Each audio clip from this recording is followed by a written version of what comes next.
God, if perhaps they might grope for him and find him, though he is not far off from each of us. The point that Paul is trying to make in secular culture is you may feel because you're outside the church that you are far off from God, but God is closer to you than you think. You may be addicted to drugs and think God is distant from you. God is right there. You might be in prostitution. You might be in low self-esteem. You might be in sickness. You might be going through divorce. You may be unemployed. You may have lost your home and think that God is distant. Paul is saying God is not as far away as you think he is. Grope for him. Reach for him. Call for him. He is there. He's not going to yell back at you, though. It might be a soft whisper saying, you are not alone.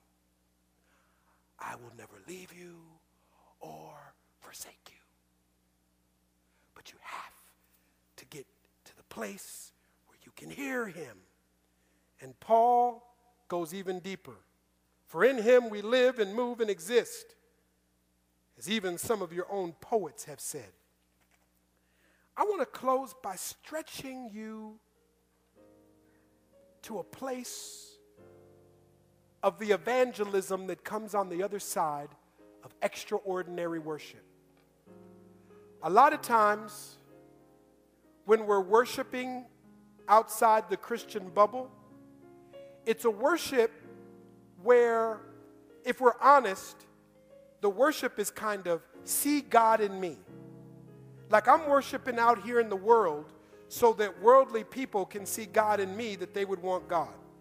I want to push you to a spiritual maturity in worship where instead of the primary focus being people seeing God in you, which is not a bad thing, that you start seeing people, you start seeing God in people. You start seeing the God potential in broken people, in hurting people, in lost people. I want you to be such an extraordinary worshiper. I want the experience of worship to be such a core value in your life that when you see hurting, broken people, you see God's potential in them. You look at them and you don't judge them. You don't say, thank God I'm not who they are. But you look at them and you go, I see God. That's what led Jesus to sit at a well with the Samaritan woman, to heal the child of a Canaanite woman. He didn't see the cursed. He didn't see the second-class citizen. He saw through all the labels of the world, through all the rebellion and wickedness, and offered the free gift of grace and transformation. That's the life of an extraordinary worship. That you go into hip-hop culture, urban culture, suburban culture, the culture of divisive politics, corporate culture, nonprofit culture, the culture of the economic system, the educational system, and you're able to sense God. It's easy to sense God here in church, but can you stand in the midst of the Areopagus? Can you stand in a city full of idols? I want to tell you this. If you're not hungry for spiritual maturity, if you have not embraced the life of extraordinary worship, don't you do this week. Don't you go into the bar saying, I'm going in here and I'm representing Jesus in the culture. You might end up drinking. Don't go into the crack house on, boom, Jesus is on the main line. Tell him, ooh, what y'all smoking? It takes maturity. It takes a sense of purpose. It takes a drive of knowing God's mission for your life to stand in the eye of the storm of wickedness and not be compromised. But if you let God take you there, he'll do it. He'll take you to places you've never gone before. He'll show you your purpose and mission, but it starts with extraordinary worship. I know we're getting late on time, but I want to do this. I'm going to ask the prayer and altar team to come here and stand up front. Maybe you need to acknowledge that you need God to pull you deeper into the life of extraordinary worship. Maybe you're experiencing a difficult time. This is what I want to do. I just want us to end this service with altar prayer.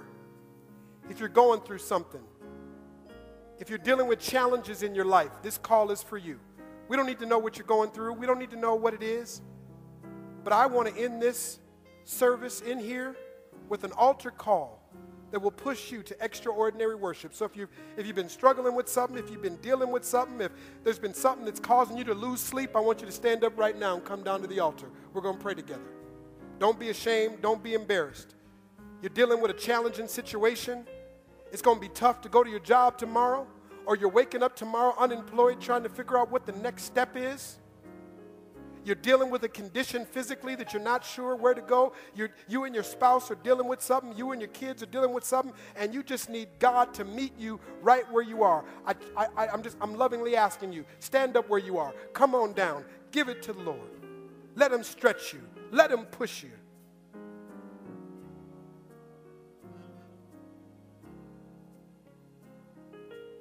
If you're at a place where you're saying, Pastor Efrem, you just don't understand. It's hard to worship where I am right now. Come on. It's all right. Come on. Come on. Come on. Come on.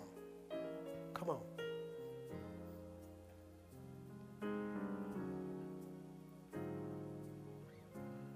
Sometimes when I invite people to pray, I will have people from the church come down and I'll say, hey, if you know somebody up here, come and put your hand on them. Come and stand. I'm not going to have somebody stand with you today. You know why? Because I want you to know what it's like to have to stand by yourself and trust God. To have God say, you know what? If nobody else is there. That's what, when Paul came to Jesus, there were people around, but they didn't do nothing. They just stood there dumbfounded. You ever had an issue when all your friends couldn't give you no solution? You was calling people, what should I do, girl? Bro, what you think I should do? Pastor, what you think I should do? And they just looked at you dumbfounded like, that's a shame when you come to your pastor and he like, well, let's pray. Let's pray some more. I think Pastor Kevin's here. Let's walk down to his office. I mean, hey, that's messed up. But sometimes it's because only God can do it.